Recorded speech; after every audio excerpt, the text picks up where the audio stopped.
রাজশাহী বিভাগের উপর দিয়ে বয়ে যাচ্ছে মৃদু মাঝারি তাপপ্রবাহ, আর এতে করে হাসফাস অবস্থা জনজীবনের। বেশি বিপাকে পড়েছেন যারা খেটে খাওয়া মানুষ, শ্রমজীবী মানুষ তারা। বিস্তারিত জানাতে খুলনা নগরীর ৭ রাস্তার মোড় থেকে যুক্ত আছেন সহকর্মী রাবিম চৌধুরী এবং সৈয়দপুরে আছেন সহকর্মী আমিরুল বাপ্পি। তবে প্রথমে যেতে চাই খুলনায়, সেখানে আছেন সহকর্মী রামিম।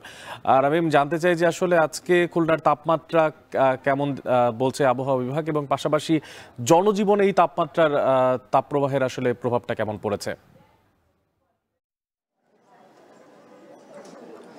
অনেক খুলনাতে কিন্তু গত ২ থেকে ৩ দিন ধরে আমরা দেখছি যে অতিরিক্ত তাপমাত্রা, এবং আজকেও কিন্তু প্রায় ৩৫ ডিগ্রি ছাড়িয়েছে। গত ২ থেকে ৩ দিন ধরে ৩৬-৩৭ ডিগ্রি পর্যন্ত তাপমাত্রা কিন্তু উঠছে।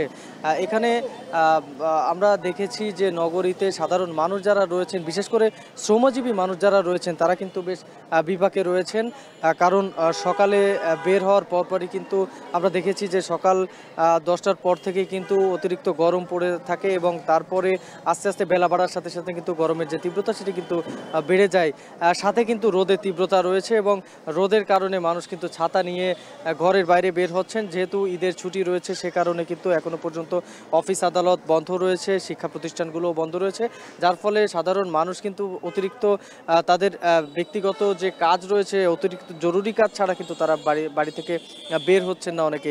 আমরা দেখেছি যে নগরীর যে বিভিন্ন রাস্তার পাশে যে ঠান্ডা পানীয় যে দোকানগুলো রয়েছে, সেখানে কিন্তু সাধারণ মানুষ আসছেন, ঠান্ডা পানীয় খাচ্ছেন, এবং নগরীতে যে ডাবের দোকানগুলো রয়েছে, সেই ডাবের দোকানেও কিন্তু সাধারণ মানুষ ডাব খেতে আসছেন শুধুমাত্র তাদের তৃষ্ণা মেটানো বা শরীরকে ঠান্ডা রাখার জন্য। এর পাশাপাশি আমরা দেখেছি যে নগরীতে যে ছায়াযুক্ত স্থানগুলো রয়েছে, সেখানে এসে মানুষ কিন্তু ভিড় করছেন, সেখানে এসে মানুষ কিন্তু তাদের আশ্রয় নিচ্ছেন শুধুমাত্র গরম থেকে বাঁচার জন্য। এর পাশাপাশি আমরা আরেকটা তথ্য দিয়ে রাখি যে নগরীতে এই অতিরিক্ত গরমের কারণে যে হাসপাতালগুলো রয়েছে, সেখানে কিন্তু বেশ রোগীর সংখ্যা বেড়েছে। বিশেষ করে এই গরমের কারণে জ্বর, সর্দি, কাশি সহ নানা রকম রোগে কিন্তু আক্রান্ত হচ্ছে সাধারণ মানুষ। এবং এখানে কিন্তু আমাদেরকে অনেকেই বলছেন যে মূলত এই গরমের কারণে বাড়ি থেকে বের হয়ে যার যার যে কাজ রয়েছে, সেসব কাজে কিন্তু সমস্যা হচ্ছে। সব মিলিয়ে বললে চলে যে গরম অতিরিক্ত। তো এই ছিল আমার কাছে অনেক খুলনা থেকে গরমের সবশেষ খবর। এবার যেতে চাই সৈয়দপুরে, সেখানে আছেন আমিরুল বাপ্পি। বাপ্পি, আপনার মাধ্যমে জানতে চাই যে আজকে সৈয়দপুরের সেখানকার তাপমাত্রা কেমন, এবং পাশাপাশি এই গরমে যাতে যারা পথচারী আছে এবং যারা খেটে খাওয়া মানুষ তারা সুস্থ থাকতে পারে, সেজন্য কোনো ধরনের পরামর্শ বিশেষজ্ঞরা দিচ্ছেন কিনা?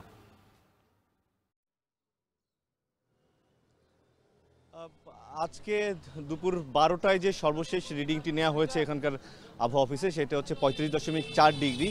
কিন্তু বাস্তবতার যে ফিলটা সেটি আরও অনেক বেশি, এবং আবহাওয়া অফিসের কর্মকর্তারা বলছেন যে দুপুর ৩টা নাগাদ এই তাপমাত্রা আরও অনেক বেশি বেড়ে যাবে।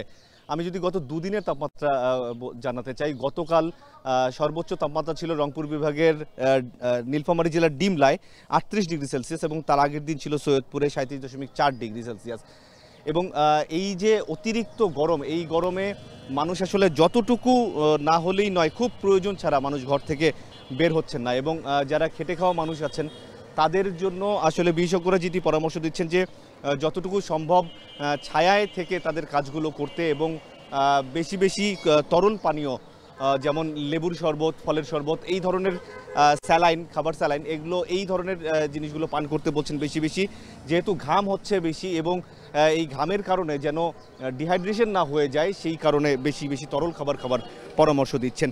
এবং যেহেতু এখনও পর্যন্ত সরকারি ছুটি চলছে, অফিস আদালত বন্ধ, সুতরাং মানুষজন আসলে খুব জরুরি প্রয়োজন ছাড়া ঘর থেকে বেরিয়ে হচ্ছেন না। এবং যারা কর্মজীবী মানুষ আছেন তারাও চেষ্টা করছেন যে যতটুকু কম কাজ করে তাদের জীবিকাটা নির্বাহ করা যায় এই পর্যন্ত। তবে সুখবর আছে, আগামী ১৩ তারিখ থেকে বৃষ্টির একটা পূর্বাভাস দিয়েছে এখানকার আবহাওয়া অফিস। তো এই ছিল আমার কাছে সৈয়দপুর থেকে গরমের সবশেষ অবস্থা। আমাদের সঙ্গে সৈয়দপুর থেকে যুক্ত ছিলেন সহকর্মী আমিরুল বাপ্পি। এবার একটু চলে যেতে চাই রাজধানীর আগারগাঁওয়ে এই মুহূর্তে আমাদের সঙ্গে আছেন সহকর্মী রকিবুল রাহাত।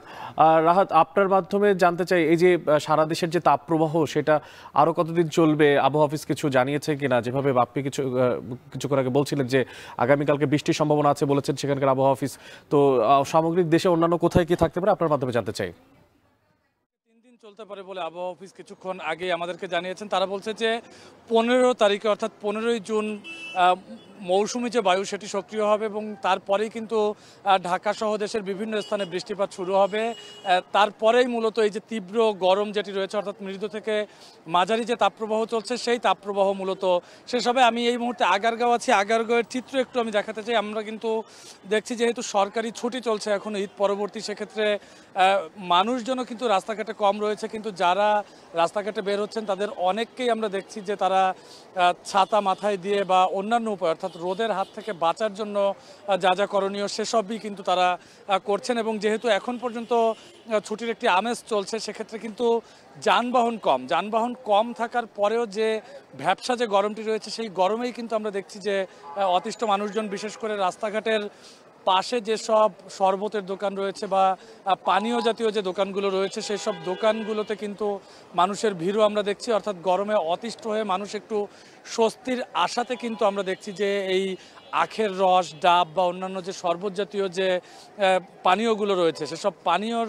দোকানগুলোতেও কিন্তু মানুষ এসে ভিড় করছেন এবং তারা গরমের হাত থেকে বাঁচার জন্য মূলত নানান উপায় অবলম্বন করছে। তবে যারা কর্মজীবী রয়েছেন, বিশেষ করে রিক্সা চালক থেকে শুরু করে অন্যান্য পেশাজীবী মানুষ যারা রয়েছেন তারা কিন্তু ঠিকই সড়কে বেরোচ্ছেন। তারা বলছেন যে এই গরমের তীব্রতা মূলত তাদের সহ্য করতে কষ্ট হচ্ছে। এবং একই সঙ্গে আবহাওয়া অফিস কিন্তু জানিয়েছে যে গতকালও রাজধানীতে বৃষ্টি হয়েছে, কিন্তু টানা যদি বৃষ্টি না হয় অর্থাৎ মৌসুমী যে বায়ুপ্রবাহ রয়েছে সেই মৌসুমী বায়ুপ্রবাহ সক্রিয় হবার পর যখন টানা বৃষ্টি হবে অর্থাৎ 15 জুনের পর থেকেই কিন্তু তাপমাত্রা ধীরে ধীরে কিছুটা কমে আসবে এবং তখন এই গরমের তীব্রতাটা কিছুটা কমবে, মানুষজন তখন মূলত কিছুটা স্বস্তিতে থাকবেন। এই ছিল রাজধানীর আগারগাঁও থেকে আমার কাছে সবশেষ। রাজধানী ঢাকা সহ দেশের বিভিন্ন অঞ্চলের আবহাওয়ার সবশেষ খোঁজ খবর রাখছিলেন সহকর্মীরা, জানছিলাম সেই প্রসঙ্গ।